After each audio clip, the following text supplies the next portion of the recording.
अस्सलामुअलैकुम।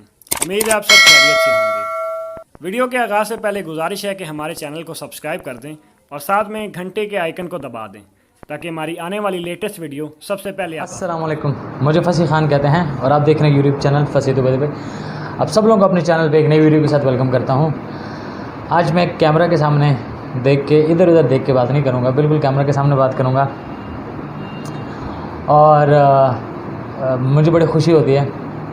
इज़्ज़त और बेइज़्ज़त करने वाले ज़ात अल्लाह ताला की है, वो जिसे चाहे इज़्ज़त दे और जिसे चाहे बेइज़्ज़त करें। मेरे एक ट्रेडिशन रहा है कि मैं जिस कंट्री का भी काम करता हूँ उसका कोशिश होती है कि लोकल लोगों के साथ बात की जाए। उन वीडियो के टाइटल से आपने देखा होगा कि आज हम यूक्रेन की बात करेंगे, स्टडी वीज़ा की बात करेंगे।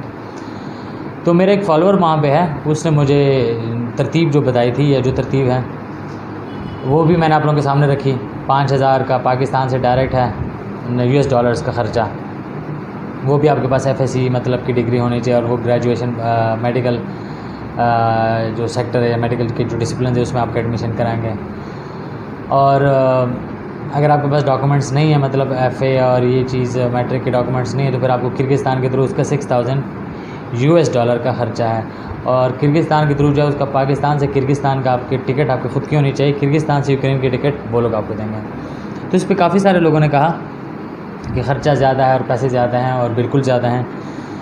तो फॉर्चुनेटली मुझे कल से एक बंदा मैसेजेस कर रहा था यूक्रेन से, लोकल है वो, उसने मेरी ये वीडियो देखी तो उसने मुझे कुछ चीज़ें ऑफ़र की जो कि अभी मैं आप लोगों के साथ डिस्कस करूँ। फिर मैंने थोड़ा उस पर रिसर्च की अपनी कि स्टूडेंट वीज़ा पाकिस्तान से अगर अप्लाई करना चाहे, मैं पाकिस्तानी पासपोर्ट होल्डर्स के लिए कह रहा हूँ कि अगर पाकिस्तानी पासपोर्ट होल्डर पे कोई वीज़ा अप्लाई करना चाहे तो कैसे होगा। सबसे जो इम्पॉर्टेंट चीज़ है, आपके पास मैट्रिक या FA या FSC मतलब मैट्रिक की डिग्री होनी चाहिए, मैट्रिक की सर्टिफिकेट आपके पास होनी चाहिए। अगर वो नहीं है तो आप इसके लिए एलिजिबल नहीं है। एज का कोई मसला नहीं है, एज कोई भी हो, 30 साल के हैं, 40 साल के हैं, ये आपको मिल जाएगा। अच्छा, मैट्रिक के बाद आप किसी कोर्स वगैरह में, ठीक है, कि प्रोग्राम के लिए वो कर सकते हैं, अप्लाई कर सकते हैं। FA FSC के बाद आप ग्रेजुएशन के लिए अप्लाई कर सकते हैं, और ग्रेजुएशन के बाद आप किसी भी मास्टर लेवल के लिए कर सकते हैं, और मास्टर के बाद MPhil लेवल के लिए कर सकते हैं। तो ये आप पे डिपेंड करता है आप किस टाइप की कैटेगरी में लाइक करते हैं। अच्छा, उन्होंने करना क्या, उन्होंने आपको इन्विटेशन लेटर, जिसको एक्सेप्टेंस लेटर बोलते हैं यूनिवर्सिटी का, वो इशू करा के देना है, ठीक है, वो इधर आ जाना है। और बाकी यहाँ से मैं आपकी फ़ाइल बना के दूँगा। फ़ाइल में क्या क्या चीज़ होगी वो आप ज़रा देख लें। फ़ाइल में आपका बाकी तो मतलब जो एडमिशन फॉर्म है, वीज़ा एप्लीकेशन फॉर्म जो है वो मैं फ़िल करके दूँगा और वो मैं बना के दूँगा। जो इंटरेस्टिंग और मज़े की बात है वो ये है कि आपकी बैंक स्टेटमेंट अगर आपकी ख़ुद की नहीं है तो आपने किसी के भी बैंक स्टेटमेंट लगा देनी और उसको एज अ गार्डियन शो करना है इसमें एडमिशन में। मतलब जो आपका एडमिशन हो रहा है यूक्रेन में, ठीक है, लेट्स सपोज आप कोर्स के लिए अप्लाई करें, तो वहाँ पे जो आपका फादर की डिटेल जाएंगी, वहाँ पे गार्डियन की डिटेल्स आपने डालनी। उस गार्डियन का आपने बैंक स्टेटमेंट लगानी है। वो गार्डियन आपकी माँ भी हो सकती है, आपका फादर भी हो सकता है, आपका भाई भी हो सकता है, आपका कोई फ्रेंड, कोई रिलेटिव, कोई भी हो सकता है, बट उसको एज अ गार्डियन उसकी प्रोफाइल बनानी है, ठीक है। मैं काफ़ी सारे लोगों की वीडियोस देख रहा था, वो कह रहे थे आप किसी की भी बैंक स्टेटमेंट लगा सकते हैं। भाई बैंक स्टेटमेंट आप किसी की लगा दो तो वो तो बच्चा अपने हिसाब से सोच रहा होगा कि यार मैं किसी की भी चलो लगा दूँ, जाके जैरीज ऑफिस में अपने डॉक्यूमेंट्स ले जाकर, बट उसको एज अ गार्डियन आपने शो करना है अपना। मतलब जो इन्विटेशन लेटर आपको आ रहा है, एक्सेप्टेंस लेटर आपको आ रहा है उसमें, और जो आप वीज़ा एप्लीकेशन फॉर्म फिल कर रहे हो या बना के दे रहे हो उसमें, ठीक है, और उसको एज अ गार्डियन आपने बताना है पूरे फाइल में। बाकी मतलब travel insurance, hotel booking, flight reservation, ठीक है, और क्या चीज़, ये चीज़ें मतलब ये मैं बना के दूंगा। अच्छा, इसमें जो आपको ये आएगा, क्या बोलते हैं, एक्सेप्टेंस लेटर यूनिवर्सिटी का, वो 500 US डॉलर्स में वो बना के देंगे, वो आपने देने हैं, ठीक है। वो आपको वहाँ से DHL हो के आएगा यहाँ पे, मतलब वो वहाँ से अटेस्टेड होके यहाँ पे आएगा, ऐसे नहीं कि स्कैन कॉपी वो आ जाएगी, क्योंकि वो एक्सेप्ट भी नहीं होती जैरीज ऑफिस में। फिर आपकी फ़ाइल बननी है, ठीक है, फ़ाइल मैं आपको बना के दे दूँगा। उस कितने पैसे लगेंगे, बहुत नॉमिनल होंगे। मैंने अभी कोई रेट फाइनल नहीं किया, मैं उसको डिस्कस करूँगा कुछ लोगों के साथ जो ऑलरेडी ये काम कर रहे हैं। बट आप रैंडमली आइडियली माइंड में रखें कि उसका होगा 40-50,000 पाकिस्तानी रुपीज़ का खर्चा, ठीक है। अब अगर आप $5,000 को कन्वर्ट करते हैं तो वो बनता है मोर और less 10 lakh 1 million Pakistani rupees. उसके बजाय अगर आपका इतने कम पैसे में इतने कम खर्चे में काम हो रहा है, ठीक है, जिसमें आपका $500 में आप एक्सेप्टेंस लेटर आपका आएगा ओरिजिनल, फेक शेक वाली स्टोरी नहीं होगी। फिर आप फ़ाइल के लिए पैसे दोगे, आपकी फ़ाइल बनेगी और फिर आपकी एम्बेसी फ़ीस आपने देनी है।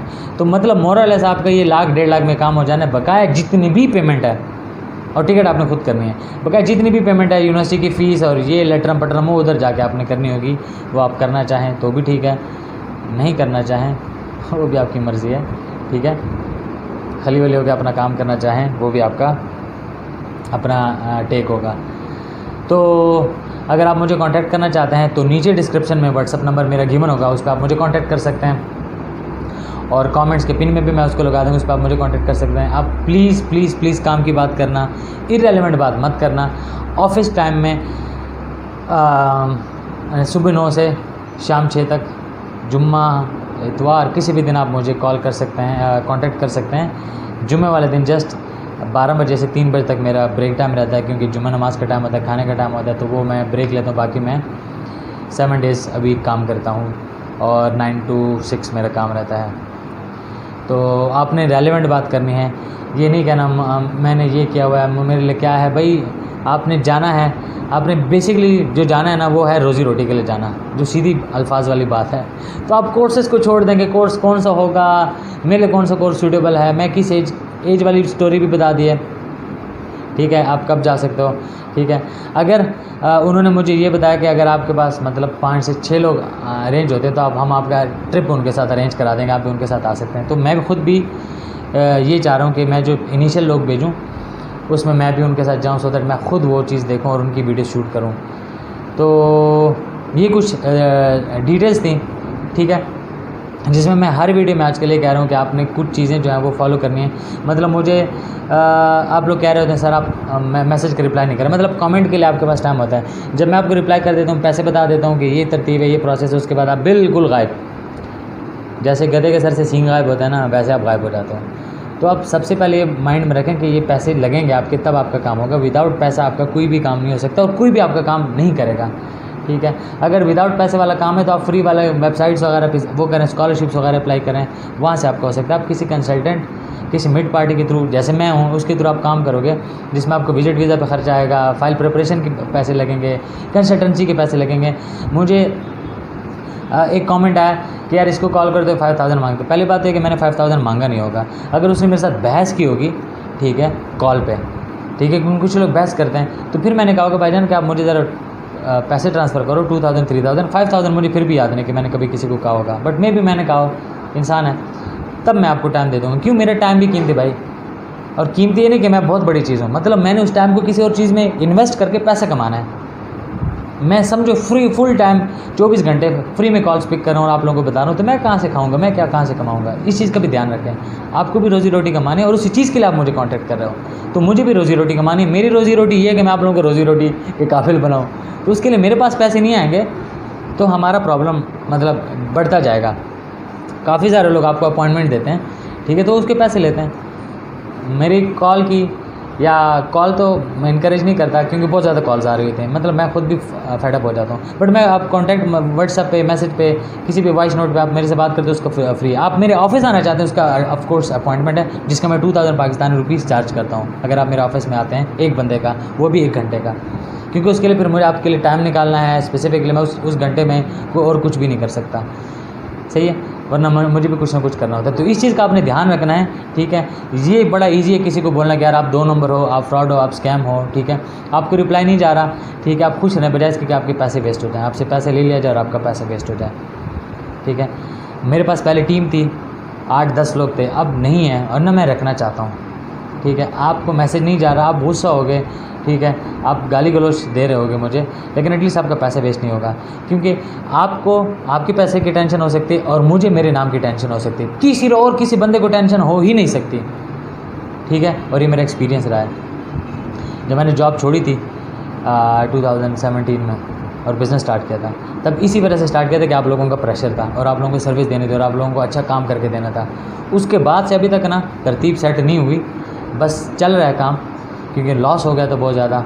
किसी को क्या है, मतलब मैंने कितने एफर्ट से फंसी दुबई बनाया, कितने मुश्किलों से, और आप लोगों ने कितने ट्रस्ट करके कुछ लोगों ने पैसे दिए, जिसको मेरे टीममेट्स ने में से काफ़ी सारे लोगों ने मिसयूज़ किया। सब ने नहीं, बट काफ़ी सारे लोगों ने मिसयूज़ किया उस चीज़ को। तो मतलब वो उनको क्या चाहते हैं भाई कि फंसी दुबई का नाम ख़राब हो रहा है, फंसी का नाम ख़राब हो रहा है। तो मुझे टीम नहीं रखनी। आप लोग प्लीज़ मुझे व्हाट्सएप पे सजेशन ना दें कि सर अगर आपसे टाइम नहीं मैनेज हो पा रहा तो आप किसी टीम को रख लें, उसको थोड़े से पैसे देने। मुझे किसी को पैसे देने में इशू नहीं, क्योंकि अगर वो काम करेगा तो पैसे लेके आएगा तो उसमें से मैंने देने, बट मुझे टीम नहीं रखनी। मुझे इतना काम करना है जो मैं खुद कर सकता हूँ, और मुझे बड़े लेवल का बिजनेसमैन नहीं बनना, क्योंकि ये फील्ड ऐसी है, इसमें पैसे ढेर सारे आ रहे होते हैं और सबका सब प्रॉफिट मार्जिन नहीं होता। जबकि जो साथ में लोग काम करते हैं उनको लगता है कि ये प्रॉफिट मार्जिन और खा लो, और ये भी फ्रॉड कर रहा है तो हम भी फ्रॉड करें। और फ्रॉड एक्चुअली हो नहीं रहा होता, बस ऐसे दिख रहा होता है कि यार ये तो इतने कम पैसों का काम है तो ज़्यादा पैसे कोई चार्ज करे। जो ज़्यादा पैसे चार्ज कर रहा होता है वो अपने एफर्ट्स और अपने स्किल्स के चार्ज कर रहा होता है, और वो सब पैसे हमारे पास नहीं आ रहे होते हैं। एनीवे, अब मैं इसकी शॉर्ट एग्जांपल ले दूँगा कि अमेरिका का जो वीज़ा ना उसकी embassy fees I think 20 to 30,000 की रेंज में है पाकिस्तानी रुपीज़ की, जबकि अमेरिका का वीज़ा आपको अगर 30 लाख में भी कोई देगा तो आप लोगे। अब टेक्निकली तो आपको एम्बेसी से 25 या 30 हज़ार दे के ले लेना चाहिए पाकिस्तानी रुपीज़, जबकि लोग 30 लाख मांग रहे होते हैं। क्यों? उस चीज़ की वर्थ है, वो आपको जिस तरीके से अरेंज करके देते हैं, जिस तरीके से निकाल के देते हैं, उनके लिंक्स होते हैं वहाँ से, अपॉइंटमेंट लेटर्स और ये चीज़ें, तो इन चीज़ों के पैसे होते हैं और इन चीज़ों का ही मतलब कोई चार्ज करता है। एनीवे, आई होप काफ़ी सारी चीज़ें क्लियर हैं। प्लीज़ टू द पॉइंट बात करना, टू द पॉइंट मैसेज करना, कॉल्स मत करना क्वेश्चन पूछे बगैर, ठीक है? कभी आपने क्वेश्चन नहीं पूछा तो व्हाट्सएप पे कॉल शुरू हो जाते हैं, टक टक टक टक टक टक। तो अपना बहुत ज़्यादा ख्याल रखें, मिलते हैं किसी और टाइम में और वीडियो के साथ। तब तक अपना बहुत ज़्यादा ख्याल रखें। अल्लाह हाफ़िज़, बाय, टेक केयर।